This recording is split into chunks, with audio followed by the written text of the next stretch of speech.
Käesoleva video eesmärgiks on tutvustada, kuidas käib aadressiandmete süsteemi menetlusrakenduses katastriüksuse jagamisel tekkivatele uutele katastriüksustele aadressi määramine. Esimese sammuna tuleks üles otsida jagamisele minev katastriüksus. Selleks avame register, aadressiobjekti otsing ning täidame otsingufiltri, kas valime komponente RIP-menüüst või sisestame tunnuspäritolu registris ehk katastritunnuse või sisestame aadress tekstina. Samuti võime siit täpsustada, et soovime otsida ainult katastriüksuseid. Kui otsingufilter on täpsustatud, siis vajutame nupule otsi, leiti üks katastriüksus, see vastab meie otsingu tingimustele, märgistame antud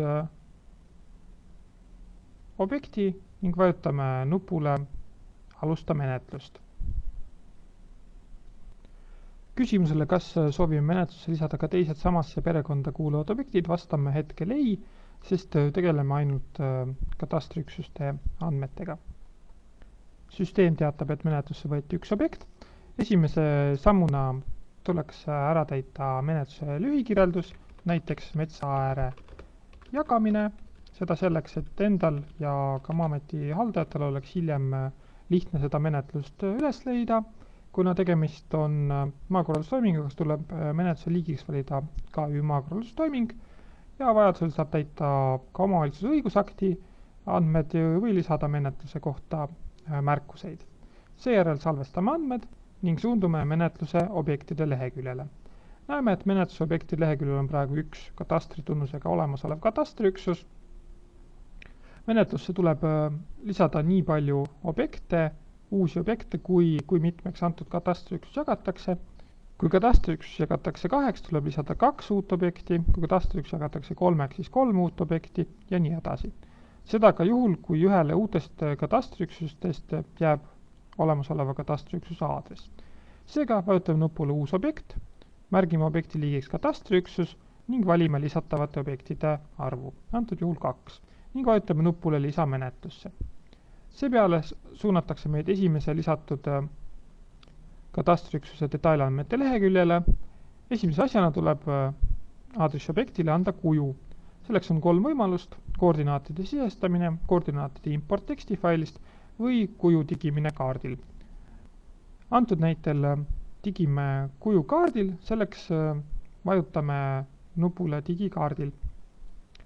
Seejärel avaneb kaardirakendus ja kaardirakenduses saame anda antud katastriüksusele kuju. Selleks võib olla punkt või võib olla ka pind.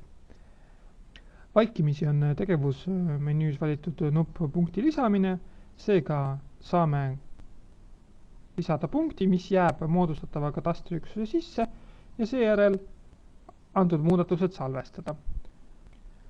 Antakse teade, et andmed on salvestatud, seejärel saame suunduda tagasi menetlusrakendus, mis on avatud kõrval tääbis. Kui nüüd andmed värskendada, siis näeme, et kujumuudustusviis on digitud ja järgmise sammuna tuleb antud objektile lisada aadress. Aadressi soovitame lisada nupuga lisakuju alusel, seejärel täidetakse ära vähemalt aadressi esimesed 3 taset ehk ruumiaadress ja edasi saate aadressi kas RIP-menüüdest valida või lisada täiesti uue aadressi tekstina 6. tasemele. Antud juhul jääb aadress samaks, seega lisame sama teksti ja vajutame nupule salvesta. Seejärel suundume tagasi menetlusele. Näeme, et meil on siin olemasolev katastriüksus ja üks uus katastriüksus, mille veel tunnus puudub. Võtame järgmise objekti lahti, nupuga muuda ning samamoodi anname ka teisele tekkivale katastriüksusele esimese asjana kuju, vajutame nupule digikaardil. Kuna kaardi aken oli meil kõrvaltääbis juba lahti, siis avaneb siin uuesti kaardiaken, kus me saame kuju esitada. Kuju esitamiseks samamoodi teeme vajutuse kaardil, anname punkti, mis jääb teise moodustatava katastriüksuse sisse, salvestame muudatused ja suundume tagasi menetlusrakendusse. Värskendame andmed, kujumoodustuvis on tigitud, lisame kuju alusel aadressi esimesed 3 taset ja lisame uue aadressi.